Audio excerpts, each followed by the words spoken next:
everyone. Lindsay Boggs here, presenting episode 2 of 12 Months of Social Selling. Thank you so much for joining. If you haven't been to one of these webinars before, I hope you really enjoy it. I've got a lot of people coming back from episode 1 for this episode, so very excited for you to be here. This episode, we're going to be talking about how to successfully schedule meetings before a trade show. Trade show season is around the corner, so it's a great opportunity to learn how to get meetings set up before the trade show. So that's what we're going to be covering today. Before we go into the exact methodologies behind trade shows and how to set appointments, I thought it'd be helpful to give a little bit of background and color around me.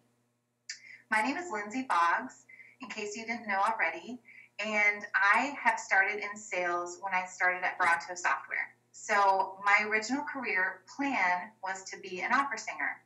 And the day I graduated from college, things changed, and I decided to get a job elsewhere outside of opera.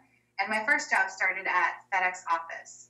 So I started there and then eventually wanted to go into sales, and I got my first sales role at Bronto. And Bronto is really where I started my social selling pioneering, if you will. And that's really how I became effective at social selling with LinkedIn and really took charge in prospecting with LinkedIn.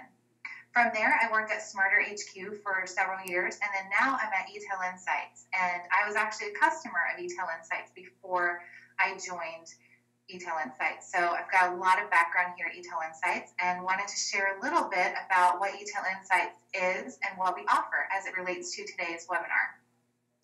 eTail Insights at a high level is a platform that's designed for folks that are prospecting into retail. So if you prospect retailers, we should definitely talk. We have a database over 49,000 retail executives in our platform. We're also tracking what retailers are using on their website as far as technology goes. We're tracking what ESP they're using, and we're even able to take a list, say from a trade show, and append the data based on who the prospects are on the list. So a lot of great data here at eTail Insights. But the most exciting part that I wanted to share is that we recently launched social selling with me. And I'm very excited to be launching social selling consulting. It's been really exciting for me to connect with folks that are learning social selling. So now we're actually offering that at eTail Insights.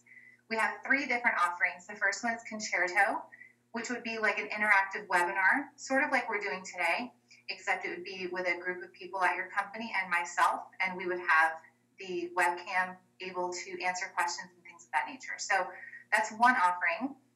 The second one is Aria. So that would be if I was keynote speaking at your company for a sales kickoff or for some sort of event. And then the final one is a masterclass. So me actually coming to you and working with you on site on your social selling initiative. So that could be doing a course of multiple days. It could be one afternoon. There's a lot of different options, but that's all very exciting and wanted to share that before we go further.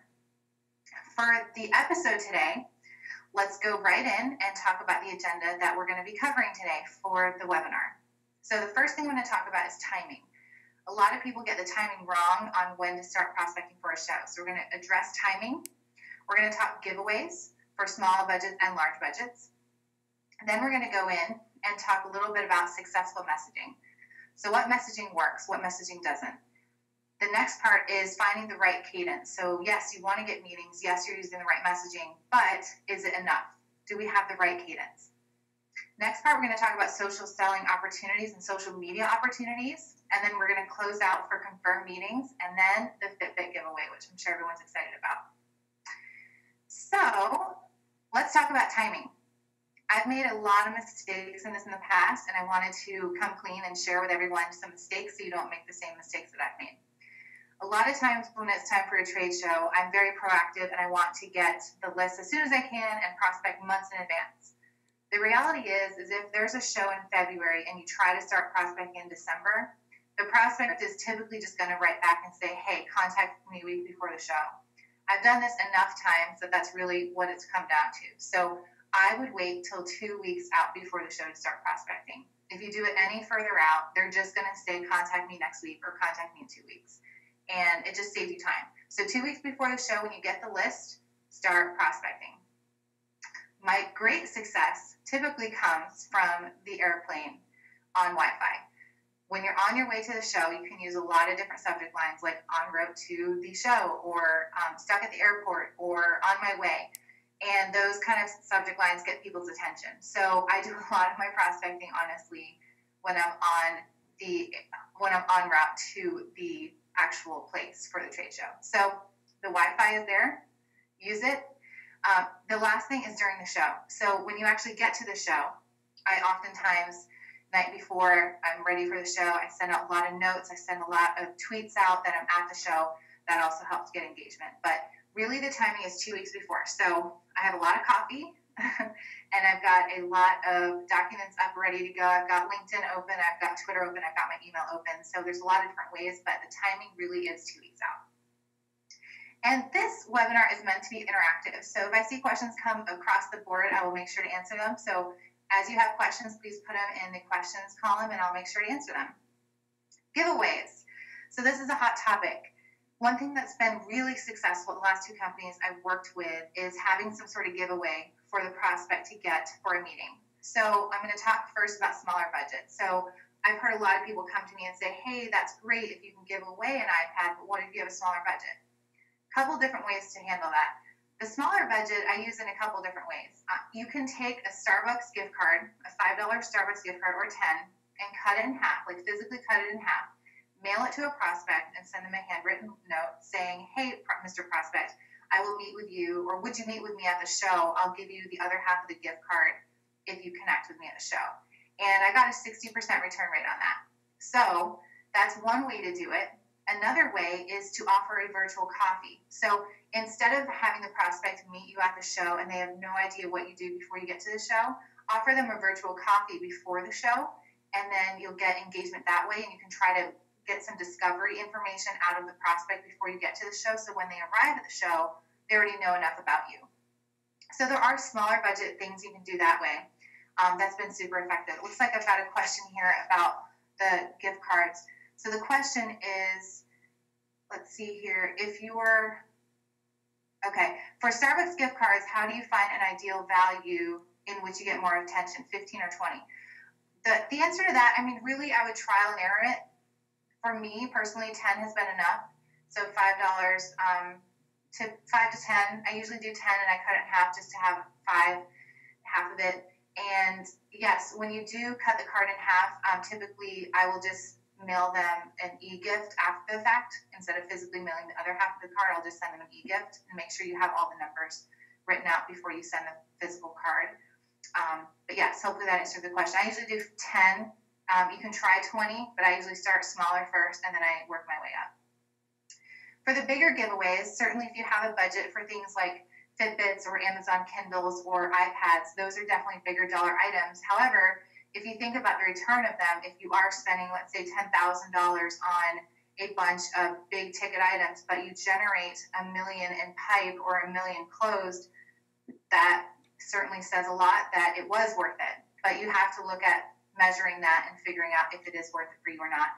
I've had a lot of success doing the bigger ticket items in my past career, so that's just an option. But I always try to get a discovery meeting out of the prospect before the actual show happens. So I'll say something like, hi, Mr. Prospect, we will offer you an iPad for 30 minutes of your time, but we have to connect before the show. So maybe 15 minutes the week before the show, and then at the show, they can come collect their iPad, if that makes sense. Let me see, we've got another question here. What about if they're just going for the item? Yeah, so there are going to be people that just come for the giveaway. There will be, but I guarantee you from the success I've had in the past, it will outweigh, the negatives will outweigh the pros. The pros will outweigh the negatives. So you want to make sure that, yes, there will be people that are coming just for the gift, but ultimately you're going to drive a lot of success with using a big ticket item. So moving on to the next slide here, successful messaging. So this is what's made me really successful in the past trade shows that I've done. The first thing that you'll always hear from me is being personal. If you've read any of my articles, if you've read any of the posts that I've posted on LinkedIn, that's usually the first part of all of my content is about being personal. You always want to be personal. So if I find that you went to a college that I went to, I will put Gold Knowles in the subject line. If I see that you also know a mutual connection of mine, I'll mention that in the subject line. If I see you're also a big CrossFit fan or you're also into a show that I like, I'll mention that. There are a lot of different ways to figure out how to be personal and what they're interested in. Use LinkedIn, use Twitter, use Google+. There's so many different avenues to figure out how to make somebody feel personal. Sending a message saying, meet us at booth 104 at the show is not going to get somebody to come to your booth. Just today, I'm going to eTail West next week, and I've gotten about 15 messages from people saying, meet us at our booth. I responded to 0 of them. But I did get one yesterday saying something about an article they read about me and how they'd like to meet at the show because they recently had success with one of the articles I put out, and I agreed to meet with them. So again, it's about finding commonality. It's about being personal. It's about spending time with that prospect, getting to know them. Second part of the messaging is a one-swipe rule. So when you look at your phone, make sure that when you send a note to somebody, whether it's email or in-mail, that they can swipe it just one time. You don't want to have so many swipes that it's a thesis to read. You want it to be very, very articulate and short and sweet. I'm going to show an actual example on the next slide of what a successful message would look like. So think about the traveling professional. Think about the people that are on the road getting to the show. You want to make sure that it's short, concise, and to the point. Creative subject lines. I am very, very intrigued by what subject lines people get my attention on. And I love to find something creative to put in the subject line. So I'm always consistently using Go Knowles because that's where I went to college. I will use things like Texan. I used to be a Texan. I'll use things about mutual connections. I'll use things about the weather. Typically, that's my last one that I use. But then I'll also use something about their brand. So if I am a big fan of their brand, I'll mention it. Lots of different ways to be creative in the subject line. But what you don't want to do is say, drive more revenue with XYZ software. That's the last thing you want to do because that's not personal, it's not creative, and no one's going to read it. And then finally, combining email, LinkedIn, and Twitter. There are different cadences that you can use that I've been effective with for email and LinkedIn, but ultimately 2 weeks before the trade show, you have to be hitting all avenues or you're not going to be successful. So make sure you're using all 3 channels to get people's attention. Right now, I leave for eTail West on Sunday, and I'm using all 3 channels all day long to get people's attention. You have to be persistent, but if you have the right content, then you will get more meetings. Okay, so we have a question here, it looks like, about the Cadence bookmarked. Somebody says that they have used my Cadence and they have it bookmarked and it's been very successful. So thank you. So thank you for mentioning that. I appreciate it. Here's another question. If you are not going to be the person going, at what point should you reach out to somebody else? Does it matter? So my response to that is typically if I have reached out to them, if you have 2 weeks before the show and I've reached out to them at least 4 times and they haven't responded, I'll start working somebody else at the same show. But I still keep that cadence going until I hear something, even on the plane, even at the show. I don't give up. So the answer is yes, you reach out to somebody else, but wait 4 touches before you get to that person. Hopefully that helps. All right. So let's look at some successful messaging. I'm going to let you read this for a moment and see what options we have here. The one on the left is an in-mail, and the one on the right is an actual email. So I'm going to let you read those while I look through some of the questions right now, and I'll address some questions. But these are 2 successful messages that I've sent.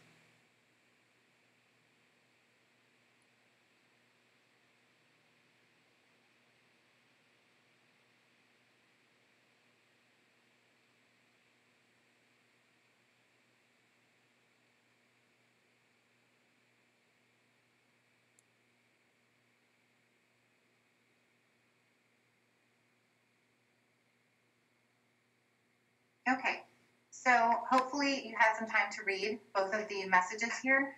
But what I want to point out, again, on both of them, I have a very specific subject line. And in no point in the subject do I mention what my software does or what I'm offering or what I'm selling. Both of them start out with a very personal opener. So I talk about how I went to the same college or how I know the same person. Then the body of it is about the software that I am selling, but I talk about being at eTail West, and I talk about the fact that we're giving away X prize, or that we are giving away Starbucks gift card, virtual coffee, whatever it may be. And then I mentioned at a high level, we work with customers like. If you can name drop customers you work with, I always save that as one of my one-liners, but I won't go into that until the second paragraph. You'll notice that if you were to hold this up to your phone, it would be a one swiper. So it's important to keep it short, concise, and sweet. The last part, pro tip, is that I'm using the word connecting instead of the word meeting.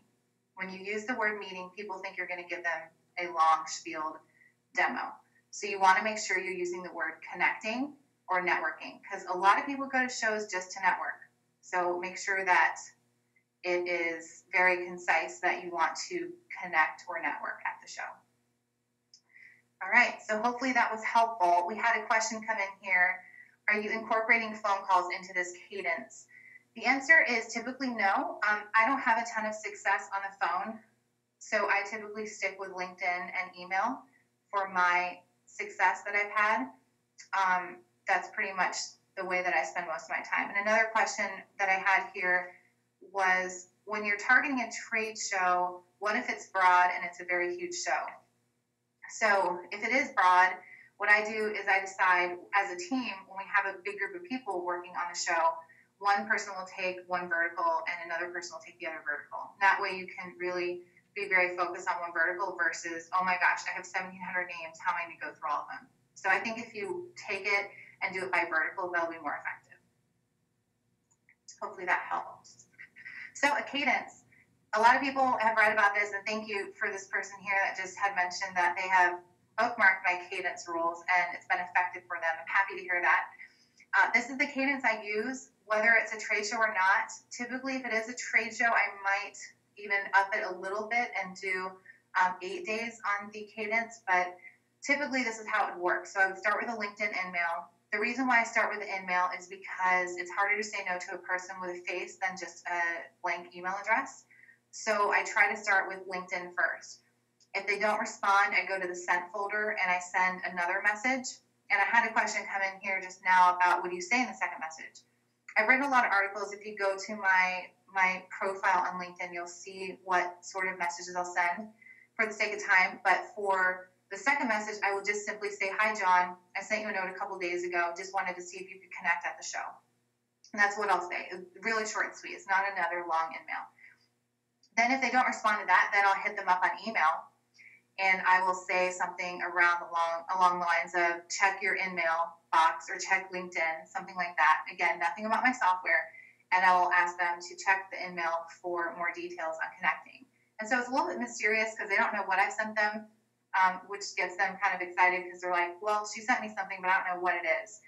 So you want to keep it mysterious. You want to be persistent. You want to be professional always. But the biggest part here is the heart, is that you need to repeat this. I cannot tell you how many conferences I've spoken at in the past couple weeks where I'll get a people show of hands, how many times have you sent over 2 emails to the same person and their hands go down? And the key here is that LinkedIn is just simply another platform to prospect on. It's not the only platform. So you have to still treat it as a sales platform where you have to be persistent. It's not just going to happen where you send one magical email and you get all the responses in the world. My typical cadence, it takes me 8 times to get a response. 8. So if I did this one cadence, I wouldn't get a response.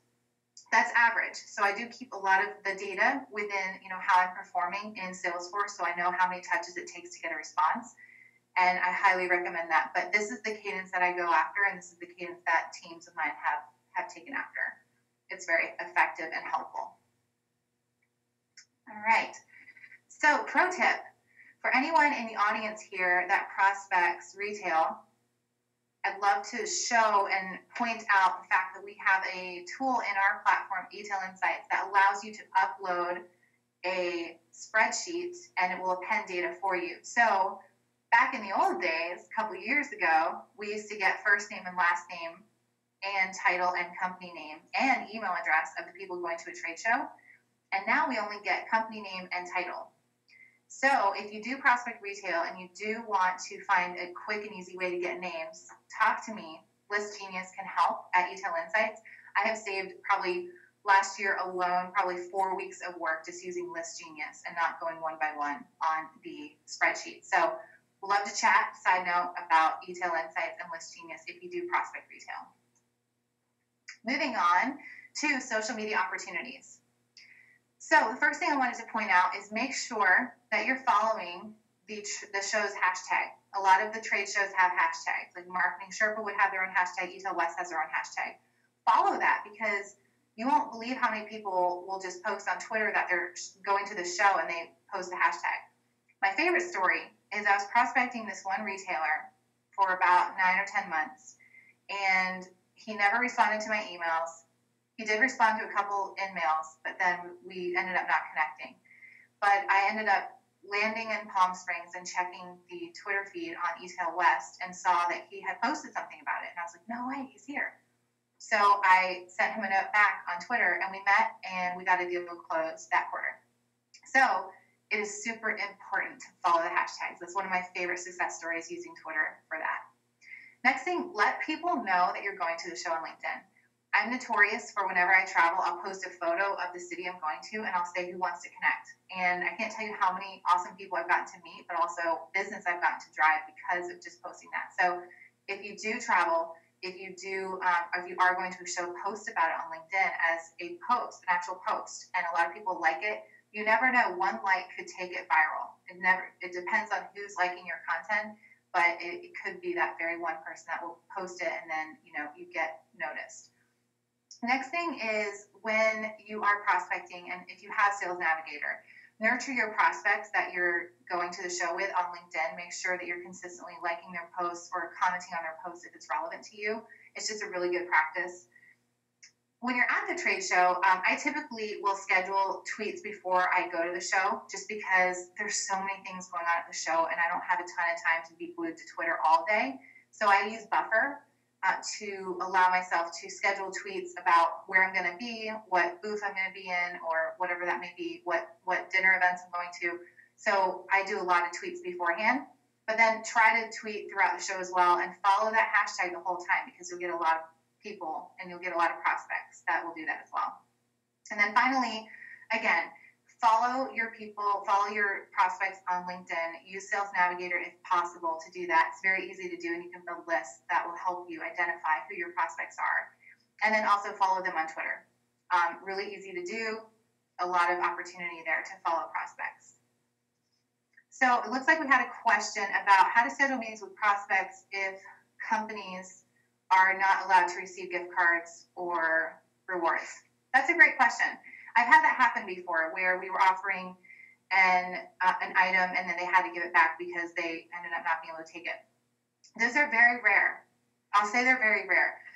In that case, then just a lot of people, I got one today saying, I want to meet at e-tail West, but no need for the swag, but I still want to meet. So I think it would just be a one-off scenario. I'd say play it that you can do giveaways, but then if they can't accept it, then they can't accept it. But it's pretty rare.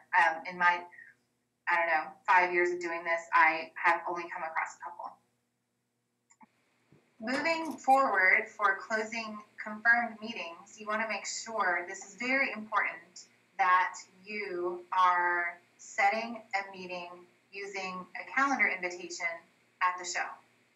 A lot of people make the mistake of just saying, yes, I'll swing by your booth or come to my booth and meet me, but you really want to have a confirmed calendar invitation sent. When you do that, make sure you put the location of where you're going to be. Make sure you have the directions on how to get there. And then finally, make sure you have your cell phone number listed in the body of the calendar invitation. Also, pro tip, after you have the meeting, and if it goes successfully, make sure you grab your phone or your computer and set up next steps on your calendar when you're at the show. Do not forget that. A lot of people will leave the show saying, yeah, it was a great meeting, and I'm going to call them next week and we'll set up a time. No, you need to do it that day. Make sure it's on the calendar the day you talk to that prospect. Definitely very important.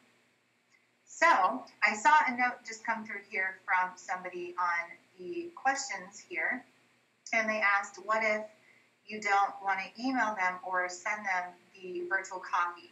You can use LinkedIn. Yes, the answer is yes, you can do virtual coffee through LinkedIn. And how I would manage that is ask for the meeting first And then once they confirm the meeting, then just send them a note with the link, send them a note with the Starbucks gift card typed out in the LinkedIn message. That's an easy way to do it. Hopefully that helped. All right, perfect. So fun times await. We're going to do the Fitbit giveaway. So everyone that is on the meeting is qualified to win this Fitbit. The way we've selected a winner on my computer over here to my right is we have a random name selector, and we have everyone's name typed in of the attendees. So I'm just going to go ahead and select, click enter, and the winner is Mike Murphy. Mike, are you out there? Looks like he is. Perfect. Mike, we're going to mail you your Fitbit. Thank you so much for attending. And thank you, everyone, again, for attending the show, the webinar. I really appreciate it. If you're a second time to the show, I really appreciate it. I'm glad that you come back for more. The next one will be happening on March 22nd at 2. We're going to talk about building successful in-mail and email cadences. This is a huge hot topic. A lot of people don't do this the right way, so I'm here to help and show you how to do it successfully. So you'll be able to leave this understanding how to build a cadence successfully, how to track it in your CRM, and then ultimately identify what your cadence is. For me personally, it takes 8 touches to get a response. And for some people, it might take 12, it might take 15, who knows? But the idea is to understand it before you go any further in social selling. So thank you again very much for attending today, and I will see you next time at the March 22nd, 3rd episode. In the meantime, please feel free to add me on LinkedIn. Be sure to check out our website, utailinsights.com, and follow me on Twitter. Thanks, everyone. See everyone soon.